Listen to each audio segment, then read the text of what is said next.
mean, we have our first Monday night football of the 2025 NFL season. A decent game. I'm actually looking forward to this game, which is crazy to say about a Bears game. But we do have an NFC North matchup between Vikings and the Bears. Again, kind of different storylines going on here. Vikings have rookie quarterback, or I guess sophomore quarterback, Jay Jet. Wow.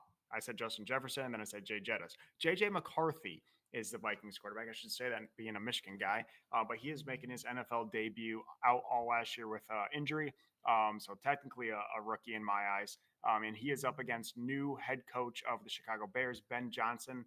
We definitely missed him in Detroit yesterday. And then Caleb Williams and the Bears start their Super Bowl run tonight. But I'm excited for this game. Again, a game that probably wouldn't be that exciting a couple weeks down the road from now.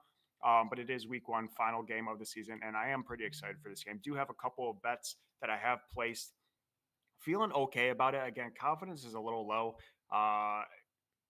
And our college football, I did okay this weekend. NFL had a chance to be absolutely great, missing two parlays, touchdown score parlays by one leg.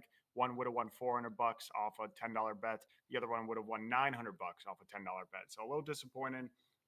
Loss there and ended up in the negative in the NFL. But if it is anything like last Monday where we absolutely rolled on TCU, I'm hoping we get the same thing and start the next week of college football week 3 and NFL week 2 in the positive. So Ethan, welcome. How was your first week of the NFL? And should we talk about the Lions a little bit?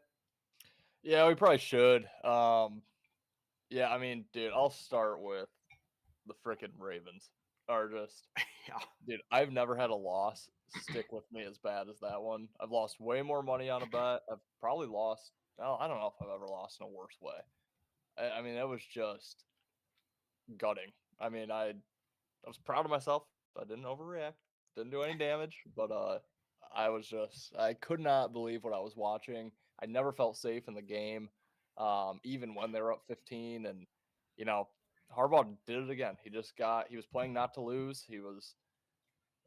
Henry was a beast until they knew that when everyone knew, I knew, you knew, everyone knew he was going to get the ball, and they were stopping him every time. So I don't understand why I mean, it's hard to go away from Derrick Henry, but like Lamar was getting chunk play after chunk play. I just can't believe that game happened. I cannot believe the Keon Coleman touchdown.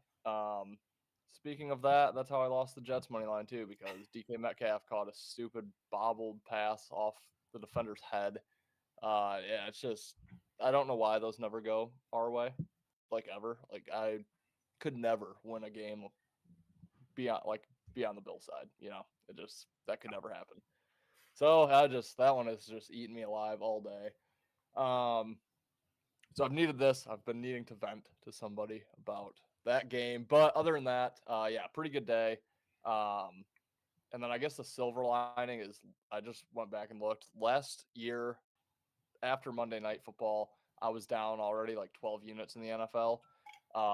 And this time around, I'm up just over 2. So way better start than last year. Need tonight to go my way. It'll be a really nice week 1, even though that's probably the worst beat I've ever had in my entire life on the Ravens. But yeah, that was a rant. Sorry, I had to get that off my chest. You're good. You're good. Aaron in the comments, ready for some Monday Night Football, also was gutted by the Ravens. Yeah, I mean, I had the Ravens there. Honestly went to bed or turned it off. 40-25, 3 minutes left. I turn it off. I get a notification that Bills score. I was like, okay, it's still an 8-point game. And then all of a sudden I look at my phone again. The Bills have the ball in the 1 yard line. And I'm like, oh, what happened here? Has ESPN not updated yet?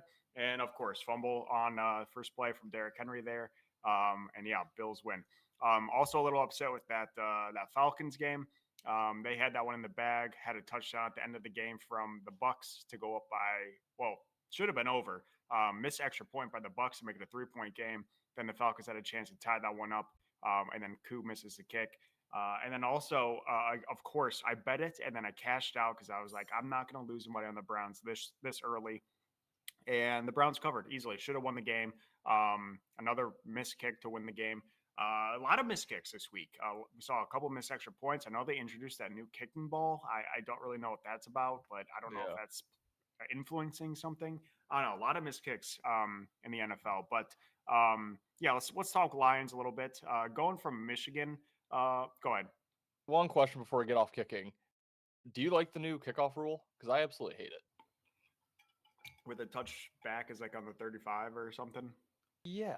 Yeah, If it's you miss short, it's at the 40. yeah, I'm like, it's dude, these guys are kicking field goals from the 50. yeah, You're telling me you need one first down and you're getting 3 points? yeah. It's like they with the new kickoff rule, they wanted to like when the both teams line up on the opposite 35, 5 yards apart, they like try to get rid of big hits and everything, which I get. Kickoff is where the most injuries are. You have guys coming full speed, but now they're trying to make guys return the ball without giving touchbacks. And yes, they're not running full speed. You're cutting down their distance by what 20 yards, but you're forcing everyone to return every single kick, and you're going to get injuries regardless of that. So it just sounds kind of 100%. counterintuitive, and I don't understand it. If you yeah, just blast the ball through the end zone. Let's just take it on the 25. You already made it from the 20, which was what that was the rule for 80 years, not Right. 80, however long. Touchbacks on the 20. Then they moved it to the 25. And now it's just like if you get a touchback, yeah, you're pretty much gonna if you kick a short kicker out of bounds, yeah. With the kicker's legs now, yeah, it's It's stupid. It's crazy. stupid. And dude, I'll make this a seamless transition into the Lions game here, but yeah, that's my exact point too. Is we fought so hard to get kickoffs out of the NFL, and now it's just like, nope, they're back, and if you don't do it, you're basically giving them 3 points. And then to basically say special teams guys go get injured on all these kickoffs, but like in the Lions game where Jordan Love threw that pick six to Branch that got called back, and Hutch got that ridiculous Yep. uh, what's it called, unnecessary roughness penalty for blocking Jordan Love because apparently you can't even touch the quarterback on a change of possession. That is the most ridiculous rule I've ever seen in my life. Yeah. So he can just go tackle Branch, but you can't even put a normal block on him. Like, what are we doing? It's a beautiful sport that they're trying. I understand, it's not 1940 anymore.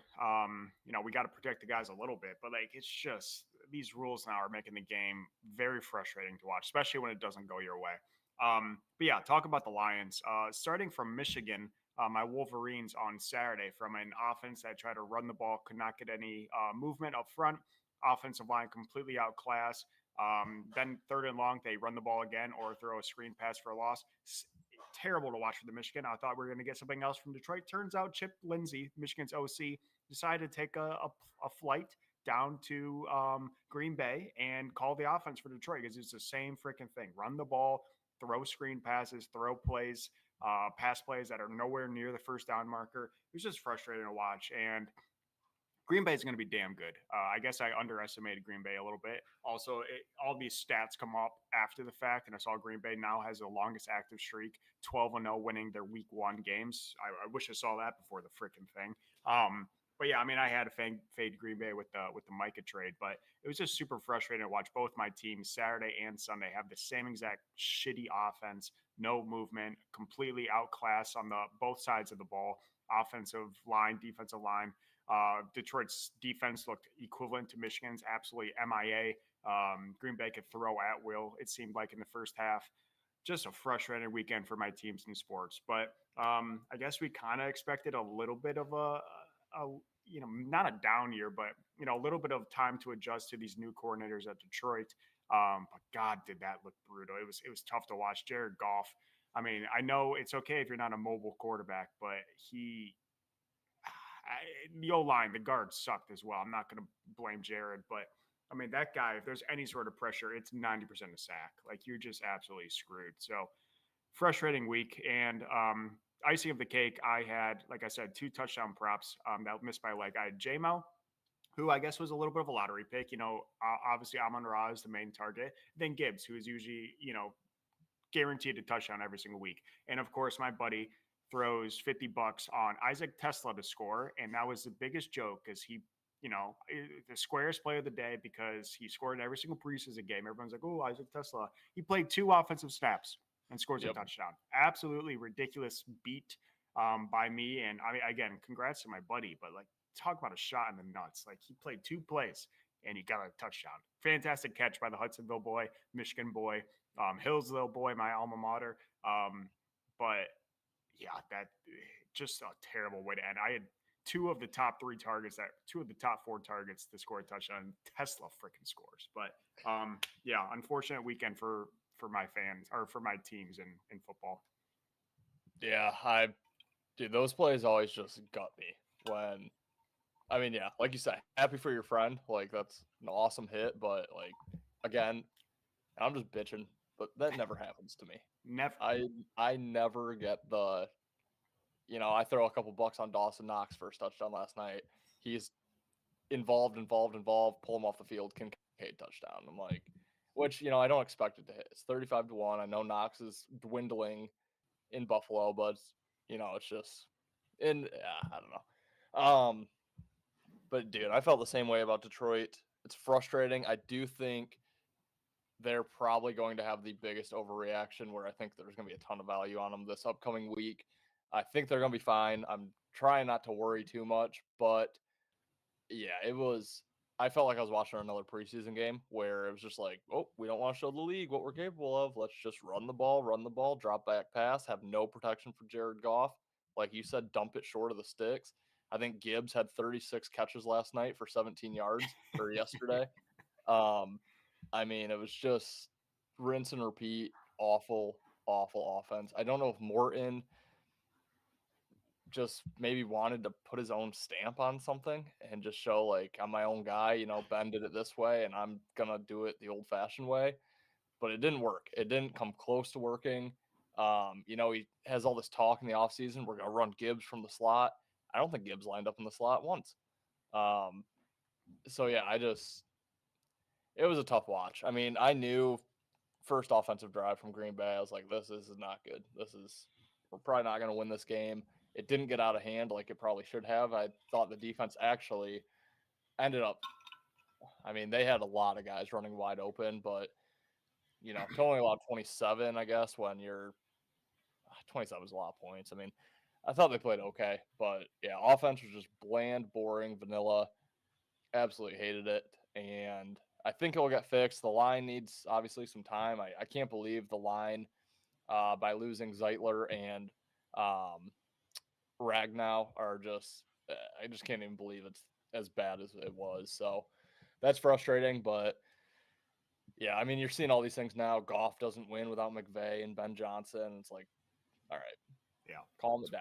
Like one game, right? literally one game against a great team in Lambeau. Like, what are we doing? Yeah. Aaron in the comments, Parson looked good. Yeah, limited snaps, but I mean, I still kind of forgot it's Micah Parsons. Like he's one of the best defensive players in the league. My Michigan boy Rashawn Gary looked like an absolute tank in the middle as well. But yeah, like I said, and I think you hit the nail on the head here. I think Green Bay is going to be a fantastic team. They're good all around the board there. Potentially, they're probably going to get some love after week one for the Super Bowl. So I would definitely highly advise betting Green Bay to win the bowl after one game.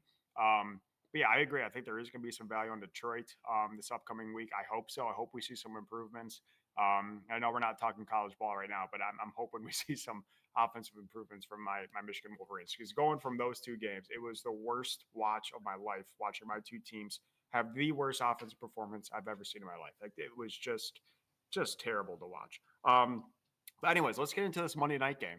Vikings at the Bears. The Vikings are a 1.5-point favorite on the road. Over under, what is that? Over under 45, 43.5. Sorry, I was looking at, 43.5 over under. I like this game. I bet the Bears back on Wednesday or Thursday at +2.5. They are now +1.5. So I'm feeling okay about that. And I do have some player props in this game. But I'll send it to you first. Who do you like, Vikings, Bears? Yeah, so for those that joined us yesterday, took the Bears in a teaser +1.5, paired it with the Raiders. So obviously happy with how that game went. Wish I just would have had Raiders plus the points or on the money line. But really a no sweater there for the Raiders. So sitting at +7.5 at -120.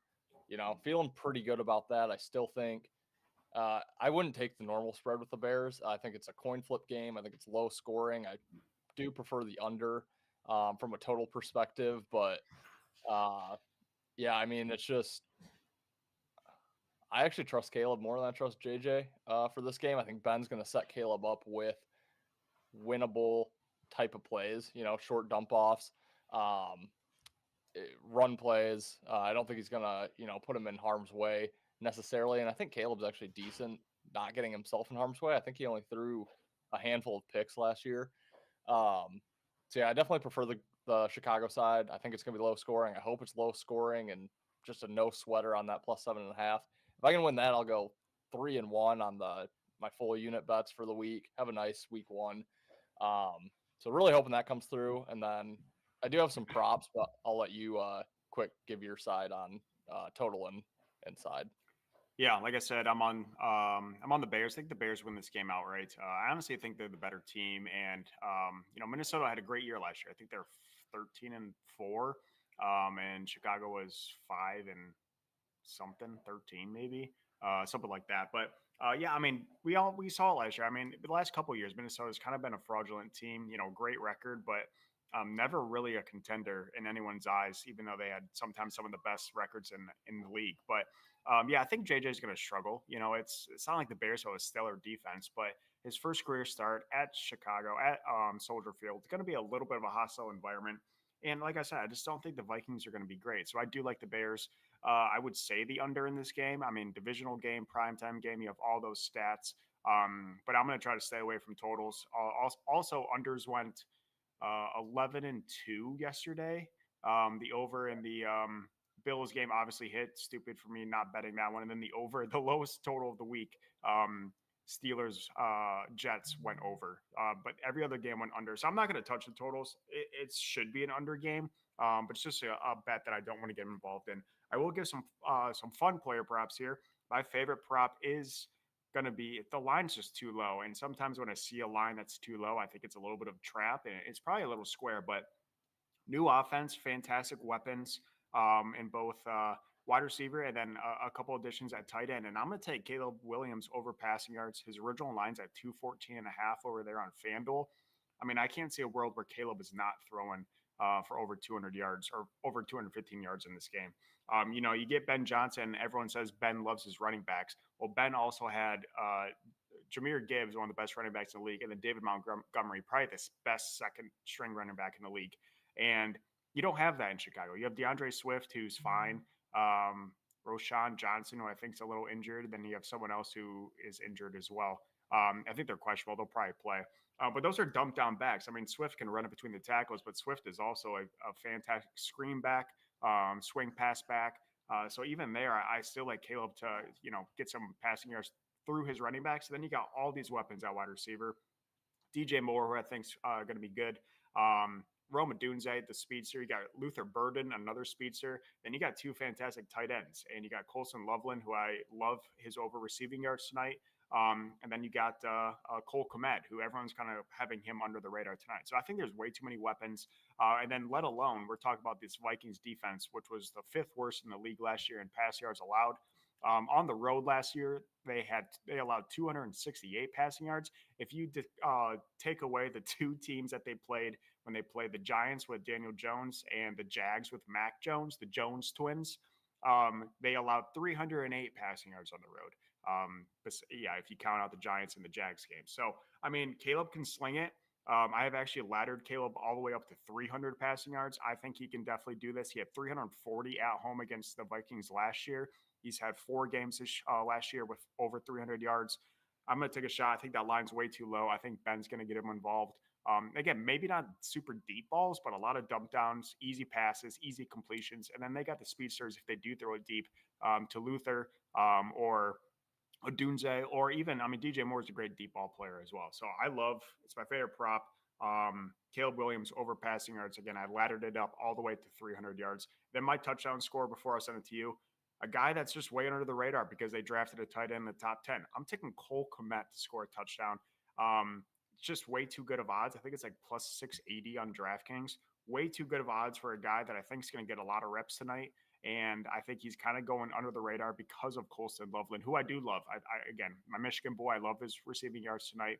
But I think Cole Kmet in the end zone, in the goal line, is going to get a lot of targets. So Cole Kmet touchdown is my kind of a lottery touchdown score tonight. But my favorite prop, like I said, Caleb Williams, passing yards. Quickly before I send it to you, we have a comment from Ben. I'm nervous and finding myself starting to sway onto Minnesota. Just a feeling. Okay, that's a good feeling.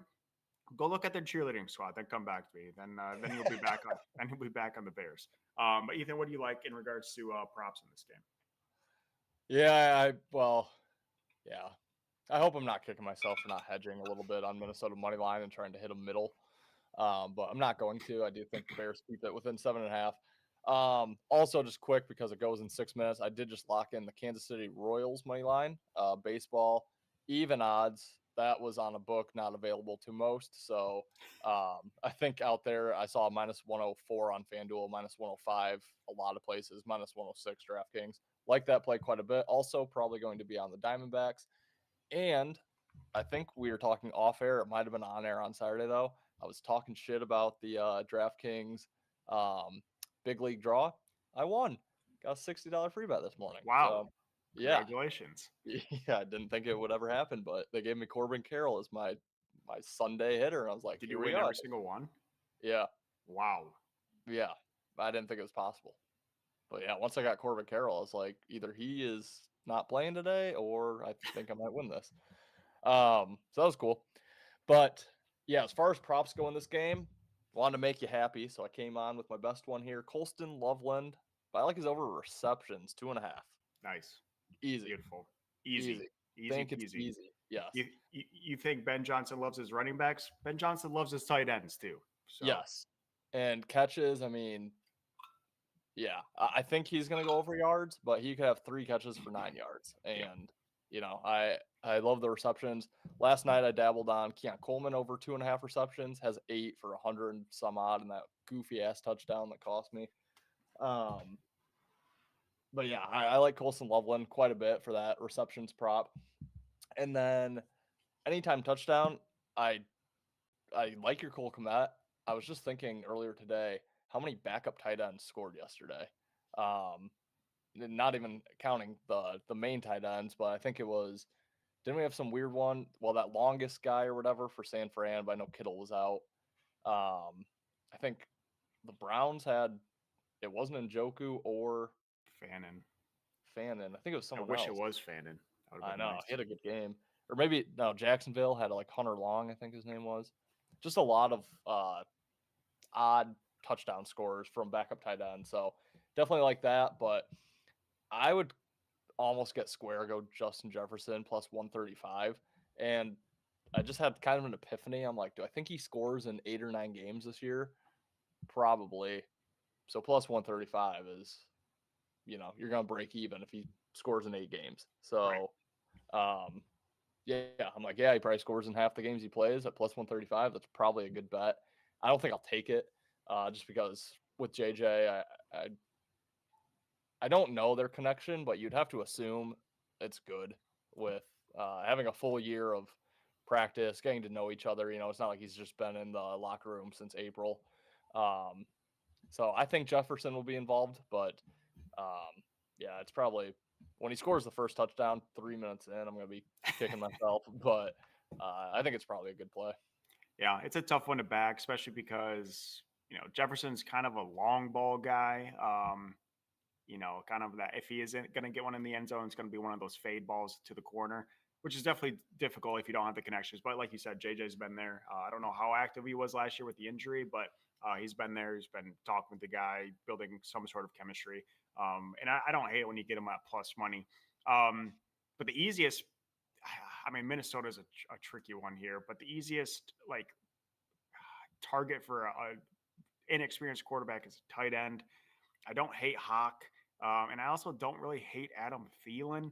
I know that might be pretty public with Addison being suspended and not playing tonight. But I mean, he's just a perfect route runner. Runs a lot of slants, runs a lot of shorter passes that are easier to throw incomplete for an inexperienced quarterback. So I don't hate that. The question I have for you: Minnesota has a tricky running back situation. If you look at the odds for running back touchdown scores for Minnesota, you taking Aaron Jones or you taking Jordan Mason to score if you had to pick one? I think Mason. I Yeah. think I will say I'll pat myself on the back and long season left, but I believe I said I thought Trey Benson would kind of take over for James Conner, and I thought Zach Charbonnet would kind of take over for Kenneth Walker, and both guys were pretty heavily involved in week one. But I would say the same thing with Jordan Mason. I think probably by the end of the season, I think Jordan Mason might be the lead back. Yeah, it's Aaron Jones has been in the league for forever for a running back, and I know he plays extremely well against Chicago. If you look at his last couple games against Chicago, he's had I think 3 or 4 games with over 100 rushing yards. I think 5 out of 5 he's had over 100 rushing and receiving yards against Chicago. I think he has 4 touchdowns in 5 games against Chicago. So it's definitely tough to not take Aaron, but yeah, I mean, they had Cam Akers last year as a backup. I definitely thought he was going to get more touches in Minnesota. Turns out he's washed. Um, yeah, I mean, Mason is their future. Definitely. I mean, he was phenomenal when McCaffrey went out at San Fran. Also, it's easy to be good behind the best offensive line in the league. But yeah, I mean, that one's just such a tricky. If you're going to take a running back to score for Minnesota, I mean, they're both like plus 180. The other one's plus 190. It's, uh, yeah, I don't I'm know. saying now they're both 185. Okay. Yeah. If they're the I same, mean, I would probably go Mason because it seems a little too obvious to take Aaron Jones. yeah. I feel like you could almost just bet them both, but Yeah, I don't know. I mean, one of them probably scores. you would For think. almost a unit. Yeah. You would think until I do it. And then they're going to run in that big fullback, that Ham. Yeah. CJ Ham's going to have Or 3 McCarthy touchdowns. sneaks one in or something. Right. Yeah. Ben in the comments also can't say how unsurprised I am that the cheerleaders are for the state of Minnesota. Yeah, I'm just surprised we're not wearing turbans, or else that would just be the icing on the cake for Minnesota cheerleaders. But do you have anything to add or look ahead games you want to talk about before we get off for our Monday night preview? I guess I'll ask, are you doing any survivors outside of the Better and Green? No. Okay. Yeah, I'm in one, so I did advance with Denver yesterday, so that was good. And then I guess fantasy, how's that looking for you? So bad news with bets. Bets were terrible this weekend. 3-0 in fantasy. So I guess it's never goes both ways for me. So it's always one either bets hit or fantasy win. So I guess I'll take. It's a long-term investment in fantasy. You don't get your money back obviously right away, but yeah, perfect start. Can't go undefeated if you don't win the first week. So 3-0. Yep. The one league I have absolutely no chance. So it was good to get a win. But I have no chance in that league. The other 2 leagues are definitely more of an even playing field. So feeling good about those. But yeah, fantasy 3-0 can't be too upset about that. Yeah, I'm 2-2, but the 2 I won are the 2 I care most about, so that's good. The one silver lining, I guess, from Buffalo is I was down like 60 points with Allen, Cook, and Justin Jefferson. I'm now up like 12. So Yeah. I was still projected to win by just a handful of points. And obviously Allen's huge day, and Cook did well as well. So I did win my highest buy-in, most important fantasy league because of those guys. So I'll take that. Hope Jefferson keeps going off. I have a chance to be the highest scorer, which doesn't pay out anything, but obviously can be a playoff tiebreaker and things of that nature. So going to be rooting for Justin Jefferson. Yep. Kind of. Nah, I'll be rooting for the Bears. So I'm not going to root for him. But yeah, I'll take the 2-2. Overall, things are. It's been a decent week one. I just am salty. Yeah, no, I feel it. It's a terrible loss on the Bills last night. So I completely understand. I lost money on that as well. But yeah, make sure you do stay tuned for Better in Green. We have college football week 3 preview coming out. We have Better in Green NFL week 2 coming out. It is an overreaction week in NFL, so there might be some great opportunities to back teams that just didn't play that well in week 1. For example, the Lions, possibly the Bengals, the Chiefs. Who else am I missing that just are good teams to maybe back? Maybe the Patriots. They got to start winning at some point, but they look terrible. The thing is everyone's going to be on them because they play the Dolphins. So that's tough. Yeah. Stay away game. Yeah. Yep. That might be puke in the mouth game of the week, potentially. And the Colts. You're right. The Colts are a team possibly to fade, playing extremely well. I think you just did my job for me. Found the game. There it is. I like it. Get the graphic. Get the graphic up. 3-way Haka for overreaction week. Yeah, let's do it then. Let's do it. But we appreciate you guys. Do you have anything to add before we sign off here?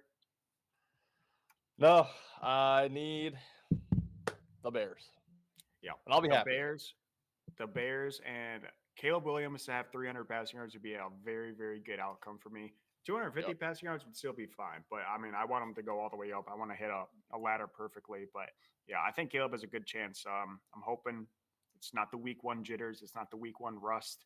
I'm hoping he just comes out slinging. So yeah, Bears, Caleb, Justin to score, Cole Komet to score, Colson Loveland yards, or sorry, receptions. I like his yards as well. Yeah, let's have a Monday night. And until then, guys, we'll see you on Wednesday. See you on Wednesday. Wednesday for a Better in Green Week 2 NFL preview. We'll see you guys.